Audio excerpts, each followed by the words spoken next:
When you think of a leader, you may think of an individual who is, above all, bold. But a new study of fish called sticklebacks shows that shy individuals actually prefer to follow fish that are similarly timid.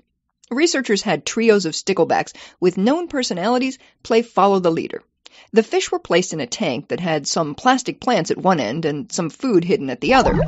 In some of the groups, a bold fish and a shy fish acted as leaders, while another shy fish followed. And in other groups, it was a bold fish that did the following. The researchers recorded whether the follower sallied forth more frequently with the fish that was behaviorally similar or the one that was different. What they found is that shy fish were more likely to emerge from under cover when an equally wary fellow was already out there. Bold follower fish did not seem to care as much which leader they followed. Of course, no matter which fish a stickleback chose to stick with, the bold fish did lead more joint expeditions over the course of the experiment than their more retiring friends. That's because the bold fish initiated more trips, regardless of who might be tailing them. The findings are in the journal Biology Letters. The researchers write that when offered a choice of leaders, sticklebacks prefer to follow individuals whose personality matches their own.